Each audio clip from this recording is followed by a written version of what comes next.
Hello बच्चों, जय जोहार, जय छत्तीसगढ़। आइए, आपका इस बार स्वागत है रामानुजन एकेडमी यूट्यूब चैनल पर, जिसमें आपको फ्री में 10वीं की विज्ञान मैं छन्नू राम पटेल पूरी तरह आपको समझाऊंगा, उसका क्वेश्चन भी कराऊंगा, आपके बोर्ड की पूरी तरह तैयारी कराऊंगा। तो आइए स्टार्ट करते हैं आज का लेक्चर नंबर 1। चैप्टर का नाम है बेटा अध्याय 2 अम्ल, क्षार एवं लवण। इस चैप्टर में आपको कैसे एक अम्ल, कैसे क्षार और कैसे अम्ल और क्षार के मिलन से बनने वाला लवण, इसके उपयोग के बारे में पूरे समझेंगे। और अम्ल आपके जीवन में क्या उपयोगी है, क्षार आपके जीवन में क्या उपयोगी है, इसके बारे में भी इस लेक्चर में आपको जानने को मिलेगा। तो आइए मेरे साथ बन जाइए और स्टार्ट करते हैं हम लोग अम्ल, क्षार एवं लवण। देखिए बेटा, अम्ल, क्षार एवं लवण, आप जानते हैं कि अम्ल का उपयोग और अम्ल, ये अम्ल क्या होता है, कुछ जीव ऐसे होते हैं जो क्या अपनी रक्षा करने के लिए, कुछ जीव में जैसे पौधा भी हो सकता है, अपना जानवर भी हो सकता है, जंतु भी हो सकता है। तो ये जीव क्या करते हैं, अपनी रक्षा करने के लिए सामने वाले जीव के ऊपर कुछ अम्ल त्यागते हैं, कुछ क्षार त्यागते हैं।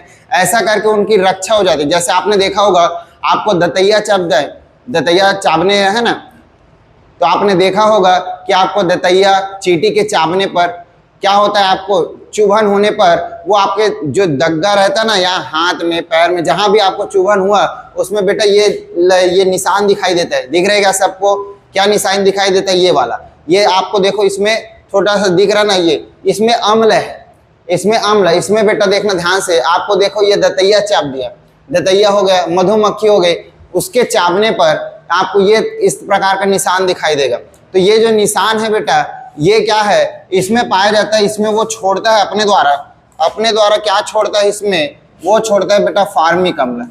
ध्यान देना, कौन सा अम्ल, फार्मिक अम्ल। ये अम्ल छोड़ने के पश्चात वहां पास जो उसका वो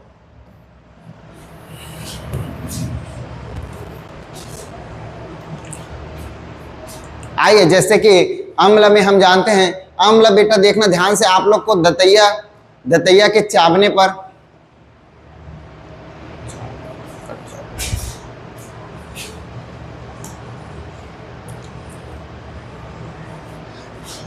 आइए बेटा, जैसे आपके सिलेबस में, आपके पुस्तक में कुछ उदाहरण दिए गए, जैसे कि आपको चींटी हो गया, दतैया हो गए, तो उनके काटने पर आपको ये धब्बा दिखाई देता है, जो लाल रंग का निशान दिखाई देगा। इस लाल रंग के निशान में देखिए ध्यान से, ये इस प्रकार आपका क्या हो जाए, चींटी चाबने पर, चींटी के काटने पर और ये मधुमक्खी के काटने पर आपको दिखाई देता है। तो ये जो मधुमक्खी के काटने पर आपको ये निशान दिखाई देता है, उसमें होता है बेटा, ध्यान रखेंगे, उस मधुमक्खी के काटने पर इसमें पाया जाता है कौन सा, इसमें पाया जाता है बेटा फार्मिक अम्ल। कौन सा अम्ल, फार्मिक अम्ल। क्या करता है ये फार्मिक अम्ल आपको समझाता है कि जब ये काटेगा तो आपको दर्द होगा, आपको जलन होगा। तो इस कारण क्या करोगे, आप मधुमक्खी से दूर भागते। क्यों, मधुमक्खी का ये बचाव का कारण है, मधुमक्खी से अपना बचाव करते। जैसे चींटी के काटने पर अपने को क्या लगेगा कि उसके जलन होगी, दर्द होगी, तो वो करेगा अपना बचाव। तो इस कारण हम लोग चींटी अपने, और देखा होगा अम्ल का उदाहरण बेटा, अम्ल का उदाहरण आपने देखा है, जैसे कि इनो क्या है, एक क्षार है। ध्यान रखेंगे, इस जो चींटी के काटने और मधुमक्खी के काटने से जो जलन होती ना, देखना उसमें आप लोग साबुन लगाते हो, क्या लगाते हो, साबुन लगाते हो, डेटॉल लगाते हो। तो क्या करता है, ये जो अम्ल बना है, क्या बना है, अम्ल, किसके द्वारा, मधुमक्खी के द्वारा आपके शरीर में जो अम्ल डाला गया है, उस अम्ल को निष्क्रिय करने के लिए कौन आ जाएगा, साबुन में क्षार। कौन आ जाता है बेटा, क्षार। तभी वो उदासीन होता है। जितना अम्ल वो देगा आपको, कौन, चींटी या मधुमक्खी, उतना क्या आ जाता है उसमें, क्षार। साबुन लगाते हैं तो साबुन किसका काम करता है, साबुन जो काम करता है बेटा, वो करता है साबुन क्षार का। साबुन जो काम करता है वो करता है क्षार का। ध्यान रखेंगे। तो जितना आप लोग क्या दोगे उसको, अम्ल, मधुमक्खी के काटने पर जितना आपके हाथ में कहीं भी आपको काटे तो उसमें आ जाता है अम्ल, उतना ही क्या आ जाता है फिर साबुन को उसमें रगड़ने पर क्षार। तो क्या हो जाएगा, दोनों का मान हो जाता है बेटा उदासीन, जिस कारण आपका जो निशान रहता है वो धीरे धीरे गायब होने लग जाता है। ये क्रिया कहलाती है क्या, अम्ल क्षार की क्रिया। और इसी अम्ल क्षार को जब एक साथ मिला दो, इसी को बोलते हैं बेटा लवण। जब ये लवण बनाएगा उदासीनीकरण हो जाता है। सामने देखेंगे अभी अगला, जैसे आपके पेट में एसिडिटी होती है, पेट में एसिडिटी समझ रहे हैं सभी, अम्लता ज्यादा हो जाने पर, एसिडिटी का मतलब आपके पेट में अम्ल की मात्रा ज्यादा निकल जाए, आपको गैस हो जाती है, एसिडिटी हो जाती है, तो आप लोग इनो पी लेते हो। क्या कर लेते हो? इनो पी लेते हो। तो इनो क्यों पीते हैं हम लोग? इनो इसलिए पीते हैं क्योंकि जब अम्ल बना है ना अपने पेट में, अम्ल की मात्रा जो बनी है, ज्यादा मात्रा अम्ल है अपने पेट में, आमाशय में आप लोग HCl पाया जाता है। अब ये अम्ल की मात्रा ज्यादा निकल जाती है क्योंकि ज्यादा आप लोग भोजन कर लोगे, और ज्यादा भोजन कर लोगे तो उसको पचाने के लिए सबसे ज्यादा क्या निकलने लगेगा? HCl। पर HCl के निकलने से अपना पेट क्या होगा? दर्द करने लगेगा, क्योंकि एसिड है ना, एसिड है तो पेट दर्द करने लगेगा, जलन करने लगेगा। तो हम लोग इस पेट दर्द और जलन को समाप्त करने के लिए इनो पीते हैं। गैस बन गया, एसिडिटी हो गई करके क्या पीते हैं? इनो। तो बेटा जो अम्ल निकला, कौन सा अम्ल बता रहा हूँ? HCl, उसको खत्म करने के लिए हम लोग पीते हैं इनो। और इनो में क्या रहता है बेटा? क्षार, और ये हो जाएगा अम्ल। तो ये अम्ल को कौन निष्क्रिय कर दिया? क्षार। तो ये उदासीन हो गया, जिसके कारण आपका पेट ठीक हो जाता है। तो ये क्रिया हो गई। अगला बेटा आपने पढ़ा होगा, देखा होगा कि आप लोग बर्तन मांजते हैं ना, तो बर्तन मांजते उस बर्तन में क्या लगा रहता है? क्षार। जितने भी आप लोग गंदगी रहती है, खाना बनाते हैं तो छूटा रहता है ना बर्तन मांजने के लिए, तो उस बर्तन में जो रहता है वो रहता है क्षार। बर्तन में जो पाया रहता है उसको बोलते हैं हम लोग क्षार। अब इस बर्तन के क्षार को निकालने के लिए दूसरा कौन लाएंगे हम लोग? अम्ल। देखे होंगे आप लोग विम बार, विम बार में ये चक्री जैसे घूमता है ना, वो अपने ऐड में देखा होगा, कौन? अपना नींबू। तो ये नींबू क्या करेगा? अम्ल हो गया। नींबू क्या हो जाएगा? अम्ल। जब ये नींबू अम्ल हुआ और किसमें गया? आपके बर्तन के जो गंदगी है उसके, तो उसके क्षार को अम्ल क्या कर देगा? उदासीन। तो इस प्रकार आप घर में अपने आस पड़ोस में अम्ल, क्षार और लवण की बात करें तो आपने नमक देखा होगा बेटा, NaCl। तो ये नमक कैसे बना? जो अम्ल आया और क्षार आया, दोनों को मिक्स करके लवण। ये तीन हम लोग पढ़ेंगे इस चैप्टर में। एक होता है अम्ल, दूसरा होता है क्षार, और तीसरा होता है लवण। तो ये बेसिक आपके सिलेबस में है। आपके सिलेबस में केवल अम्लों की जो दी गई है संख्या, उसमें से आपका आएगा पेपर में, तो मैं ज्यादा नहीं बताऊंगा। तो देखिए आपके सिलेबस में आपको कुछ अम्लों के नाम दिए गए हैं, और उसमें पाए जाने वाले अम्ल का जो वस्तु है उसके बारे में बताया गया है। कुछ क्षार दिए गए हैं और उसके पाए जाने वाले वस्तु का नाम बताया गया। आपके सिलेबस में केवल 8 दिया गया, 8 को ही आपको याद करना, इसी में से आपका क्वेश्चन बनेगा। और पिछली बार 2026 का जो क्वेश्चन था वो भी बता रहा हूं आपको। तो देखिए सबसे पहले आपको इमली, कौन सा बेटा? इमली। इस इमली में कौन सा पाया जाता है? ध्यान रखेंगे, इस इमली में पाया जाता है टार्टरिक अम्ल। कौन सा अम्ल? टार्टरिक अम्ल। ध्यान रखेंगे कौन सा अम्ल? टार्टरिक अम्ल। इसको याद करने के लिए आप लोग जब इमली खाते हैं तो दांत को कटरते हैं क्या? कट कट कट टर टर टर ऐसा करके, तो उस कारण इसमें इमली में याद रखेंगे टार्टरिक, टटरना। दांत को क्या करोगे? इमली खाने के पश्चात टटरते हैं, तो इस कारण याद हो जाएगा आपको इमली का टार्टरिक अम्ल। दूसरा पढ़े होंगे बेटा सेब। क्या होता है? सेब। इस सेब में पाया जाता है अम्ल का नाम, अम्ल है बेटा मैलिक अम्ल। कौन सा अम्ल? मैलिक अम्ल। जब सेब देखो आप, सेब हो जाता है मैला हो जाता है। क्या हो जाता है? सेब मैला हो जाता है, तो इसको धोने के लिए क्या करते हैं हम लोग? Malic acid. तो याद हो जाएगा क्या? सेब मैला हो चुका है, उसको धोने के लिए ला देंगे हम लोग मैलिक एसिड। याद करने का बहुत सरल तरीका बेटा। इमली के लिए क्या? इमली खाएंगे तो दांत टटराएगा क्या? तो टार्टरिक अम्ल। सेब क्या हो? मैला हो गया तो मैलिक अम्ल। समझ में आ रहा है सबको? और सिरका बेटा, ये सिरका का उत्पादन किसमें? गन्ने से किया जाता है। किससे किया जाता है? सिरका। आप लोग पढ़े भी होंगे। इसके लिए बेटा सी से सी याद रखना। सी दिख रहा है सबको सिरके में? सी। और तो इसके लिए एसिटिक एसिड। कौन सा अम्ल? एसिटिक अम्ल। एसी है सी, एसी है सी, देख रहे हो सभी। इसमें क्या है बेटा? इसमें भी एसी, इसमें भी सी। तो याद रखना, सरल हो जाएगा। तो सिरका के लिए क्या होगा? एसिटिक अम्ल। और चौथा अम्ल है बेटा टमाटर। नाम याद रखना, टमाटर। और इस टमाटर में पाया जाता है वो है ऑक्जेलिक एसिड। नाम से स्पष्ट होना चाहिए, ऑक्जेलिक एसिड। ऑक्जेलिक एसिड मतलब जब टमाटर को हम लोग फ्रिज में रखते हैं तो फ्रिज से आता है ऑक्सीजन। क्या आता है? ऑक्सीजन। तो टमाटर को ऑक्सीजन में धुलना है, टमाटर को ऑक्सीजन में नहलाना है, तो इस कारण टमाटर जब आएगा तो उसमें ऑक्सीजन डाल दो, इस कारण इसका नाम पड़ जाएगा ऑक्जेलिक एसिड। तो टमाटर में जो पाया जाने वाला है वो है क्या? Oxalic acid. सबको याद हो जाएगा क्या? क्या सबको याद हो जाएगा? ऐसे याद करना है सबको, ये लास्ट तक याद रहेगा। अगर आप रटोगे ना तो ये याद नहीं रहेगा, अंतिम समय में आप लोग भूल जाओगे कि ये किसका है, ये किसका है। दिमाग लगाना, एक बार और सुन लीजिए। इमली का होता है क्या? टरटराना। इमली खाएंगे तो दांत किनकिनाते हैं ना, तो उसका टरटराने के लिए बोल देते हैं टार्टरिक अम्ल। दूसरा बेटा कौन सा? सेब। सेब मैला हो गया तो डाल देंगे हम लोग उसमें कौन सा? मैलिक अम्ल। याद रहना, सेब क्या हो गया? मैला। तीसरा क्या लिखेंगे, सिरका, सिरका में सी है, सिरका में सी है इसलिए एसिटिक, सिरका में सी है इसलिए एसिटिक अम्ल। इनका सूत्र बेटा एसिटिक अम्ल का जानते होगे तो आप CH3COO ध्यान रखना, इसका आता है सूत्र। और अगला है बेटा टमाटर, और टमाटर में पाया जाता है, टमाटर को ऑक्सीजन दे देंगे तो ऑक्जेलिक अम्ल, ऑक्जेलिक अम्ल। सभी समझ गए। अगला देखिए इसमें कुछ क्षार है, ये क्षार है बेटा, ध्यान रखेंगे ये क्षार है। कौन सा, खाने का सोडा, खाने का सोडा, सबको समझ आ रहा है, खाने का सोडा। तो खाने के सोडा आप लोग घर में यूज करते हो ना, खाने का सोडा भजिया बनाने के लिए, कुछ भी स्वाद पकवान बनाने के लिए, किसका, खाने के सोडे का। तो इस खाने के सोडे में क्या पाया जाता है, क्षार। क्या पाया जाता है, क्षार। ध्यान रखना आप लोग, जब क्षार पाया जाता है तो इस क्षार का नाम क्या है, खाने के सोडे में, इसका नाम है बेटा sodium hydrogen carbonate, sodium hydrogen carbonate. आपको इसका सूत्र भी याद रखना है, सोडियम फिर हाइड्रोजन फिर आता है बेटा कार्बोनेट। इसको याद रखिए सभी, सोडियम हाइड्रोजन कार्बोनेट। इसको और क्या नाम से जानते हैं, सोडियम हाइड्रोजन के जगह यहाँ आपको दिखेगा बेटा, यहाँ लिखा है सोडियम बाई लिखते हैं, sodium by, sodium by carbonate. Hydrogen की जगह क्या डाल देते हैं, by carbonate, sodium by carbonate. ध्यान रखना, इसको ध्यान रखने से कैसे ध्यान रखेगा, क्यों खाने का सोडा कौन लोग डालते हैं घर में, अरे खाने का सोडा कौन लोग डालते हैं,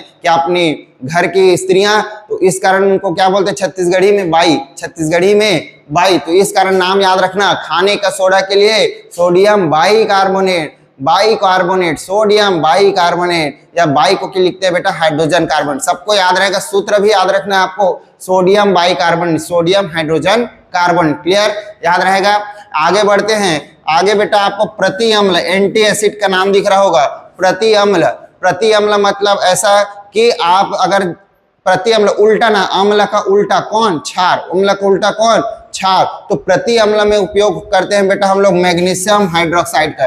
किसका उपयोग करते हैं, मैग्नीशियम हाइड्रोक्साइड का। इसके लिए सूत्र लिख लेंगे आप लोग, MgOH2, MgOH2। इस प्रकार आपको पूछा गया, ध्यान रखेंगे, इस कारण लिख पा रहा हूं। आपको सूत्र दे देगा और पूछेगा कि बताइए कि प्रति अम्ल इसमें से कौन है, मैग्नीशियम हाइड्रोक्साइड। क्लियर रहेगा सबको, मैग्नीशियम हाइड्रोक्साइड। अगला देखिए कपड़े धोने का सोडा, कौन सा सोडा, कपड़े धोने का सोडा। ये था बेटा खाने का सोडा, जिसके लिए क्या, सोडा ना, सो से सोडा, सोडा से याद रखना सोडियम, सोडा से याद रखना सोडियम। देखो ध्यान से, खाने का सोडा तो सोडियम, तो सोडियम, इसमें भी सोडा आ रहा है क्या, देखो कपड़े धोने का सोडा तो सोडा से सोडियम, तो सोडियम ये बाई कार्बोनेट था, ये बेटा सोडियम कार्बोनेट। ध्यान रखेंगे खाने के सोडे में कौन डालता है, बाई लोग, तो इस कारण स्त्रियां डालती है ना, तो बाई कार्बोनेट, और इसके लिए नहीं तो सोडियम कार्बोनेट। तो ध्यान रखेंगे इसका जो सूत्र होता है बेटा, ये होता है सोडियम कार्बोनेट, सोडियम कार्बोनेट। ध्यान रखना, अब जब इसमें डालते हैं तो पानी की मात्रा भी डाला जाता है, तो ये इस प्रकार भी पूछ सकते हैं, पानी डालते ना तभी तो साफ होता है क्या कपड़ा, तो इसलिए धोने का सोडा, तो सोडा से याद रखना सोडियम कार्बोनेट, सोडियम कार्बोनेट, और उसमें क्या डाल देना, 10 ठोक पानी, क्या डाल देना, 10 ठोक H2O। क्लियर, याद रहेगा। अगला है लास्ट बेटा चूना, देखे हो क्या सभी, चूना देखे, चूना, क्या चूना पोतने के लिए काम आता है, खाने के लिए, ऐसा वाला चूना। तो इसके चूने के जो सूत्र है वो है बेटा कैल्शियम हाइड्रोक्साइड।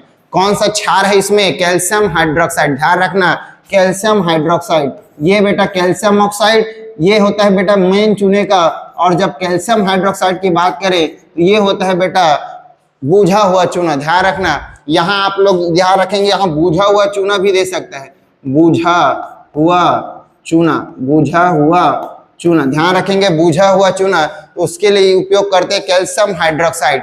ये सूत्र है बेटा आपका कैल्शियम हाइड्रोक्साइड। ध्यान रखना ये वाला, ये आपको दिख जाएगा कैल्शियम हाइड्रोक्साइड, कैल्शियम हाइड्रोक्साइड। ये है आपके सिलेबस में जितना दिया गया क्षार और अम्ल की उनकी संख्या। आपको 8 दिया गया, 4 अम्ल है और 4 क्षार है। इसी में से आपका क्वेश्चन बना था। आपके 2026 का जो क्वेश्चन है बेटा वो है टमाटर वाला। ध्यान रखना टमाटर में कौन सा अम्ल पाया जाता है, तो टमाटर में कौन सा ऑक्सीजन डाल देना है ना, तो ऑक्जेलिक अम्ल। कौन सा अम्ल, ऑक्जेलिक अम्ल। ये आपके सिलेबस में उसमें आया था, सेट बी सेट डी में अलग अलग आया था। एक में इमली का पूछा था, तो इमली में क्या आएगा, टार्टरिक अम्ल, इमली में टार्टरिक अम्ल। सेब में पूछा था तो मैलिक अम्ल, आप लोग इसको बोलो खाने का सोडा, तो सोडा से याद रखना सोडियम, सोडा से याद रखना सोडियम, और खाने वाला तो by, sodium by carbonate, sodium by carbonate. क्या क्लियर है? याद हो जाएगा सभी को। आगे बढ़े, क्लियर? चलिए आगे बढ़ते हैं। ये है, आपको याद करना ही है इसको। आगे चलते हैं बेटा। इसके बाद आपका सिलेबस में एक और नाम है जिसका नाम है सूचक। क्या है नाम? सूचक। इसको इंग्लिश में बोलते हैं इंडिकेटर। क्या बोलते हैं इसको? इंडिकेटर। तो इंडिकेटर में क्या होता है? ये आपको इंडिकेट करता है। क्या करता है? इंडिकेट। जैसे इंडिकेटर जलाते हैं ना अपने गाड़ी में, तो गाड़ी क्या करता है? इंडिकेटर बाएं मुड़ना है तो बाएं तरफ का, दाएं मुड़ना है तो दाएं तरफ का। क्या कर रहा है? इंडिकेट कर रहा है कि हाँ मैं इधर जा रहा हूं, उधर। सूचना दे रहा है। क्या दे रहा है? सूचना। तो उसी प्रकार कौन? सूचक होते हैं, इंडिकेटर। ये अपने को किसकी सूचना देते हैं कि हाँ ये अम्ल है और ये वाला क्षार, ये वाला अम्ल है और ये वाला क्षार। अपने को थोड़ी पता है जी कि कौन सा अम्ल होगा कौन सा क्षार, नहीं पता ना। तो इसकी सूचना देने के लिए कुछ कुछ पदार्थ है, कुछ कुछ वस्तुएं हैं जो बताते हैं कि अपने को कि ये वाला अम्ल है और दूसरा वाला क्षार। तो इसके लिए बेटा सूचक पढ़ते हैं हम लोग। क्या पढ़ते हैं? नाम याद रखना, सूचक। इंग्लिश में इंडिकेटर बोलते हैं। ध्यान रखेंगे, ये क्या करते हैं? किसी विलयन की प्रकृति की जांच करने के लिए इसका उपयोग किया जाता है। किसी विलयन की प्रकृति मतलब विलयन अम्लीय है कि क्षारीय है कि उदासीन है, इसके बारे में बताने के लिए कौन? सूचक। कौन बेटा? सूचक। हम सूचक के द्वारा किसी विलयन की अम्लीयता या क्षारीयता का क्या करते हैं? पता लगाते हैं। देखिए ध्यान से, हम सूचक के द्वारा किसी पदार्थ या विलयन की अम्लीयता या क्षारीयता का क्या लगाते हैं? पता लगाते हैं। ये होती है बेटा सूचक। तो सूचक क्या कर रहा है? अम्लीयता, कितनी अम्लीयता है, कितनी क्षारीयता, इसके बारे में बताने का कौन प्रयास करता है? सूचक। ध्यान रखेंगे, सूचक को आपके सिलेबस में 4 भागों में बांटा गया है। इसमें से 2 भाग तो कृत्रिम हो जाएंगे। मतलब सूचक कितने प्रकार के हैं? पहला सूचक बेटा, एक सूचक पढ़े होंगे आप लोग पिछली कक्षा में, लिटमस पेपर देखे हैं क्या? तो लिटमस पेपर को बनाने वाला कौन? हम लोग। तो हम लोग बनाए हैं, तो इस कारण इसको नाम देते थे हम लोग कृत्रिम सूचक। कौन सा सूचक बेटा? पहला देखो कृत्रिम सूचक। ध्यान रखेंगे इसमें कौन सा? कृत्रिम सूचक। एक सूचक होता है जो प्रकृति द्वारा मिलती है, कि प्रकृति बताएगी कि हाँ ये वाला अम्ल है और ये वाला क्षार, इसको बोलते हैं हम लोग प्राकृतिक सूचक। कौन सा सूचक? प्राकृतिक सूचक। तो ध्यान रखना, प्रकृति के द्वारा उपस्थित ऐसे पदार्थ जो किसी के अम्लीयता या क्षारीयता को बताते हैं, उन्हें हम लोग प्राकृतिक सूचक कहते हैं। क्या लिख लेंगे, इसको बताने की जरूरत नहीं है। प्रकृति द्वारा निर्मित पदार्थ। ध्यान रखेंगे, इसमें आप लोग देखे होंगे, एक है उदाहरण है बेटा गुड़हल। कौन है? गुड़हल का फूल। ये गुड़हल का फूल बताता है कि कौन अम्लीय है कौन क्षारीय है। दूसरा देखे होगे आप लोग हल्दी। क्या देखे हो? हल्दी। और इसमें बेटा तीसरे उदाहरण को नहीं लिखा गया है, जो नाम है बेटा पत्ता गोभी। क्या? पत्ता गोभी। पत्ता गोभी ये है बेटा। तो 3 उदाहरण है आपके सिलेबस में, याद रखेंगे। गुड़हल, दूसरा है हल्दी और तीसरा है लाल पत्ता गोभी। ये पत्ता गोभी है बेटा, इसमें लिख लेना, लाल भी लिख लेना, लाल पत्ता गोभी। ये लाल पत्ता गोभी बताता है कि कौन सा अम्ल है और कौन सा क्षार, प्राकृतिक सूचक बोलते हैं। दूसरा उदाहरण में आ जाते हैं हम लोग कृत्रिम सूचक। कौन सा सूचक? कृत्रिम सूचक। मतलब कृत्रिम रूप से बनाया गया, हमारे द्वारा, मनुष्यों द्वारा बनाया गया। तो मनुष्य द्वारा कौन सा पेपर बनाया गया था? नाम है बेटा उसका लिटमस पेपर। ध्यान रखेंगे, कौन सा पेपर बनाया गया था? उसको बोलते हैं हम लोग लिटमस पेपर। ये लिटमस पेपर किसकी पहचान कराता है कि कौन अम्ल है और कौन क्षार, कौन अम्ल है और कौन क्षार। लिटमस पेपर बेटा दोनों अम्ल बताएगा और क्षार को। ये कैसे बताता है कि कोई अम्ल है, कैसे क्षार है? ध्यान रखना, ये अम्ल पहचान किसके लिए कराता है? रंग परिवर्तन कर। कैसे करके? रंग परिवर्तन। हाँ, लिटमस पेपर लाऊंगा, अगर कोई अम्ल है तो लिटमस पेपर को उसमें डुबाऊंगा। कोई अम्ल है ना मेरे पास, मेरे को पता नहीं है कि वो अम्ल है या क्षार है, तो लिटमस पेपर को किसमें? अम्ल में ऐसे डुबाऊंगा ना, तो अम्ल क्या करेगा? वो ध्यान रखना, अम्ल में ल से याद रखना है, वो ल करता है, नाल करता है, नीला से लाल। अम्ल से ल को याद रखना, अम्ल ल आया क्या? तो नीला से लाल याद रखेंगे। वो अम्ल की उपस्थिति में नीला लिटमस पेपर किसमें परिवर्तन हो जाता है? लाल में। नीला लिटमस पेपर किसमें परिवर्तन हो जाता है? लाल में। सबको समझ आ रहा है? अच्छा, दूसरा आप क्षार की बात करें तो क्षार कैसे? इसके जस्ट उल्टा बेटा, यदि आप क्षारी कोई पदार्थ ला लो, आपको पता नहीं है कि वो क्षार है, आप बस ला ले, बताओ भैया ये कौन सा पदार्थ है, अम्ल है कि क्षार है। तो आप जब उसको लिटमस को उसमें दबाओगे तो लिटमस पेपर का रंग जो रहेगा वो बेटा नीला से लाल किसमें होता है? अम्ल में। और क्षार में क्या हो जाता है? लाल से नीला। क्षार में बेटा ध्यान रखेंगे, क्षार की उपस्थिति में लाल लिटमस क्या हो जाता है, नीला। लाल लिटमस क्या हो जाता है, नीला। ध्यान रखेंगे। अब इसी में कृत्रिम में हम लोग और कुछ बनाए हैं, उसको मोस्ट इंपॉर्टेंट है सिलेबस का, ध्यान रखेंगे। कृत्रिम में कुछ रासायनिक पदार्थ हैं, इन पदार्थों का उपयोग कर, अरे बार बार हम लोग लिटमस पेपर यदि नहीं ला पाए तो अपने को कुछ पदार्थ दिए जाएंगे, उस पदार्थ के माध्यम से बताएंगे कि कौन सा लाल लिटमस कौन सा अम्ल है और कौन सा क्षार।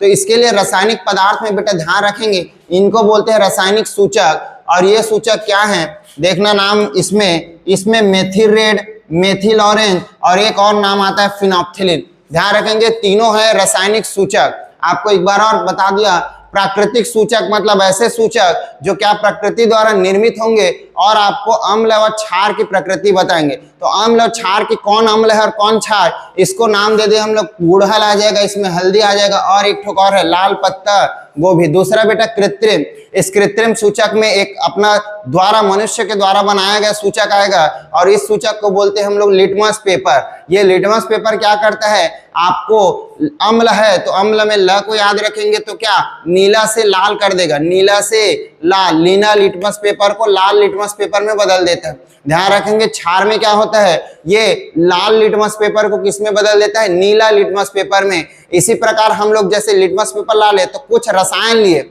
और इन रसायन का नाम है बेटा देखना ध्यान से, इन रसायन का नाम, एक का मेथिल तो याद रखेंगे सभी, मेथिल रेड, मेथिल ऑरेंज और अंतिम मोस्ट इंपॉर्टेंट याद रखना, ये बहुत बार पूछा जाता है, फिनोप्थिलिन। कौन सा बेटा, फिनोप्थिलिन। इस प्रकार आपको सूचक प्राकृतिक और कृत्रिम, ये दो सूचक है। कृत्रिम में दो टाइप, एक लिटमस पेपर और दूसरा रासायनिक पदार्थ। इसके बाद आगे बढ़े तो एक और सूचक का नाम है जिसको सूंघ के बताया जाता है और ये सूंघ के बताने वाले सूचक का नाम है गंधी सूचक या इसको बोलते हैं घ्राणीय सूचक, इंग्लिश में बोलते हैं ऑल्फैक्टरी इंडिकेटर, जो अपने सूंघ के बताते हैं। तो किसको सूंघ के कैसे बताना, इसके लिए कोई पदार्थ उपयोग करते हैं, इन पदार्थों को ही बोलते हैं कौन सा, घ्राण सूचक या गंधीय सूचक। क्लियर। तो आइए, ऐसे पदार्थ जो अम्ल व क्षार के साथ अपनी गंध, क्या बेटा गंध, जैसे मैं इसमें उदाहरण दे रहा हूं आपको, प्याज। प्याज क्या करेगा, यदि मैं अम्ल या क्षार को लाऊं, अब मेरे पता करने है कोई पदार्थ अम्ली है या क्षारी, तो प्याज को लाऊंगा, प्याज का जो सुगंध होगा वो परिवर्तन हो जाएगा। प्याज को मैं अगर अम्ल लाऊं ना तो अम्ल को प्याज में डुबाऊं या प्याज को अम्ल में डुबाऊं तो प्याज ना अपना क्या परिवर्तन कर लेगा, अपना गंध परिवर्तन कर लेगा। तो जो गंध परिवर्तन के द्वारा अम्ल और क्षार की सूचना देते हैं उन सूचक को बोलते हैं बेटा घ्राण और गंधीय सूचक। ध्यान रखेंगे सभी, घ्राण और गंधीय सूचक। तो ये क्या कर लेता है, अपना क्या कर लेगा, सुगंध गंध परिवर्तन कर लेगा। तो ऐसे सूचकों को बोलते हैं बेटा घ्राण या गंधीय सूचक। उदाहरण के लिए आपके सिलेबस में दिया गया है, जो है वही पढ़ा रहा हूं, प्याज है, ध्यान रखेंगे, एक वेनिला है, वेनिला जानते हैं, वेनिला फ्लेवर वाला आइसक्रीम खाते हैं क्या, वही वेनिला। अगला है बेटा लौंग का तेल। तीन है आपके सिलेबस में, प्याज है, दूसरा है वेनिला और तीसरा लौंग का तेल। ये क्या करते हैं, ये ऐसे सूचक हैं जो किसी भी अम्ल व क्षार को अगर लाओगे तो उनका क्या परिवर्तन कर देगा, गंध परिवर्तन। क्या कर देगा, गंध परिवर्तन। क्लियर। इसमें एक उदाहरण का परीक्षण किया गया, तो परीक्षण में पाया गया, देखो ध्यान से, आपको एक तनु विलयन लिया गया, इस तनु विलयन में कौन सा बेटा, हाइड्रोक्लोरिक, कौन सा लिया गया, तनु हाइड्रोक्लोरिक अम्ल। ये तनु हाइड्रोक्लोरिक अम्ल जब लाया गया तो इस तनु हाइड्रोक्लोरिक अम्ल में कौन लाया गया, वेनिला। कौन लाया गया, वेनिला। इसमें क्या लाया गया, वेनिला। ये वेनिला बताएगा कि अम्ल है कि क्षार। अभी आपको पता नहीं है कि अम्ल है कि क्षार। जब वेनिला लाया गया तो ये अपना गंध नहीं बदला। क्या नहीं बदला, अपना गंध नहीं बदला। ध्यान रखेंगे, HCl अपना गंध नहीं बदला। मतलब HCl क्या है, HCl क्या, गंध नहीं बदला, ये है बेटा अम्ल, ये है अम्ल। अब दूसरे बार आपको देखने को मिला सोडियम हाइड्रोक्साइड। सोडियम हाइड्रोक्साइड का सूत्र है बेटा NaOH। सोडियम हाइड्रोक्साइड लाया गया, अब ये सोडियम हाइड्रोक्साइड लाया गया, फिर वेनिला को लाया गया। किसको, वेनिला को। जैसे वेनिला को लाया गया, ये अपना क्या बदल दिया, गंध। गंध को क्या कर दिया बेटा, परिवर्तन कर दिया। और गंध को परिवर्तन कर दिया मतलब क्या हुआ कि वेनिला किसका काम किया, वेनिला ना क्षार के पहचान के लिए काम किया, अम्ल की पहचान के लिए नहीं। किसके लिए काम आया, क्षार की पहचान के लिए। तो ये था बेटा आपके जो परीक्षण किया गया था। तो इस प्रकार आपका जो सूचक है वो यहाँ समाप्त होता है।